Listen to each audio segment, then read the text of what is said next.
আসসালামু আলাইকুম বন্ধুরা, সবাই কেমন আছেন? আশা করি খুব ভালো আছেন। রিসেন্টলি আমি আমার ফ্যামিলি নিয়ে ধানমন্ডির ২৭ নম্বরে গ্রিন গার্ডেন নামে একটি চমৎকার রেস্টুরেন্টে বাফেট লাঞ্চে গিয়েছিলাম। আজকে আপনাদের সাথে সেই অভিজ্ঞতাটা শেয়ার করব। ভিডিওর শুরুতেই আপনাদের সাথে রেস্টুরেন্টের পুরো ভিউটা শেয়ার করছি। এই রেস্টুরেন্টের সবচেয়ে ভালো লাগার প্রথম দিকটা হলো ক্রাউড খুবই কম। ঢাকা শহরের অন্যান্য যে বুফে রেস্টুরেন্টগুলো আছে আমরা লক্ষ্য করি অনেক বেশি ক্রাউডেড, অনেক বেশি রাশ থাকে। যারা ভিড় পছন্দ করেন না, ফ্যামিলি গেট টুগেদার বা ফ্যামিলি নিজেরাই আসতে চান, তারা নিশ্চিন্তে এখানে আসতে পারেন। এখানে কোনো ক্রাউড নেই বা কোনো রাশ নেই, খুব আরামে খেতে পারবেন। এই রেস্টুরেন্টে ঢুকে আপনাদের কারো কারো সাদামাটা মনে হতে পারে, বাট এখানকার প্রত্যেকটা জিনিস অনেক নাইসলি অ্যারেঞ্জড। এখানে বাচ্চাদের খেলার জন্য একটা ছোট্ট করে প্লে জোন আছে।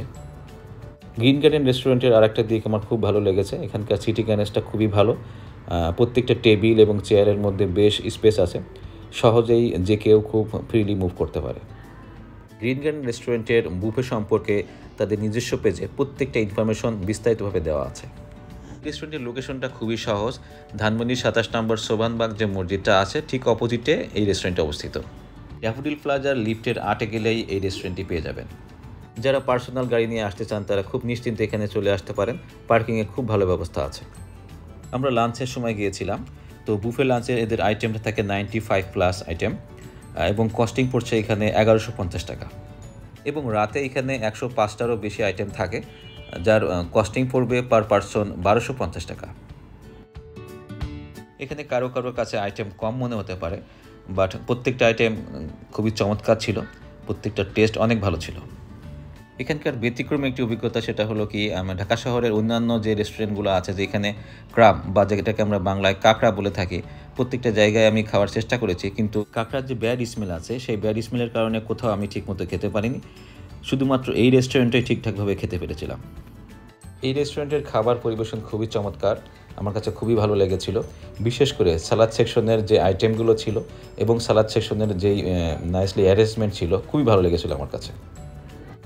ঢাকার অধিকাংশ বুফেতে একটা সমস্যা হয়, সেটা হলো গরুর মাংস ঠিকমতো ভালো সোর্স থেকে আনা হয় না, তাদের ভালো কুক করা হয় না, কেউ ঠিকমতো খেতে পারে না। অ্যাট দ্য সেম টাইম যখন তারা কাচ্চি দেয়, সেটা মাটন কাচ্চি হোক বা বিফ কাচ্চি হোক, যথেষ্ট পরিমাণ রিফিল করে না, মাংস দেয় না, বা রাইসের যেই অথেন্টিক স্বাদ থাকে সেটাও কিন্তু তারা ঠিকমতো মেনটেন করে না।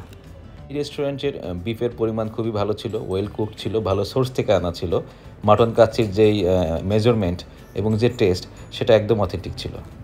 রেস্টুরেন্টে বেশ কয়েকটা লাইভ সেকশন আছে, তবে প্রতিদিন সবগুলো সেকশন চালু থাকে না। আমাদের সময় 5টা সেকশন চালু ছিল।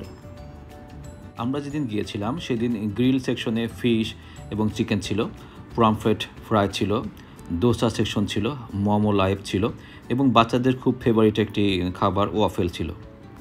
লাইভ সেকশনের মধ্যে সবথেকে আমার ভালো লেগেছিল রূপচাঁদের ফ্রাইটা, এবং ফ্রাইটা ভালো লাগার কারণ হলো এটি আগে থেকে করা থাকে না, গেস্টের ডিমান্ড অনুযায়ী ফ্রাই করে দেওয়া হয়, যে জিনিসটা আমি ঢাকার অন্যান্য কোনো বুফেতে এখনও পর্যন্ত পাইনি।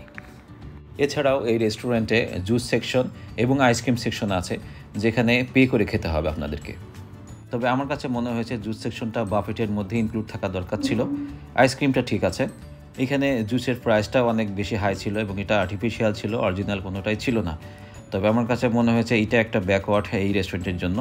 এটা ঠিক যে আমরা একই রেস্টুরেন্টে সব কিছু ফ্যাসিলিটি সমান পাবো না, খাবার এবং পরিবেশ সমস্ত কিছু 100% হবে না, এখানেও সেটা ছিল না। যদি আমাকে এই রেস্টুরেন্টের রিভিউ রেটিং করতে বলা হয়, সেক্ষেত্রে আমি 10-এর মধ্যে 9 দিব। এখানকার সব স্টাফ, ওয়েটার সবসময় অ্যাভেলেবেল ছিল, আমাদের সাথেই ছিল, এবং তাদের সম্পর্কে আমার রেটিংটা 10-এ 10 থাকবে। এছাড়া কোনো সার্ভিস বা কোনো কিছু নিয়ে আমার কোনো ধরনের কমপ্লেইন নাই। এই রেস্টুরেন্টের ওভারঅল এক্সপিরিয়েন্স আমার খুব ভালো ছিল। আশা করি ভিডিওটি দেখার পরে আপনারা যারা এখানে এখনও আসেন নাই অবশ্যই আসবেন। তো বন্ধুরা, ভিডিওটি দেখার জন্য অনেক অনেক ধন্যবাদ আপনাদের। ভিডিওটি ভালো লেগে থাকলে অবশ্যই সাবস্ক্রাইব করে আমার পাশেই থাকবেন।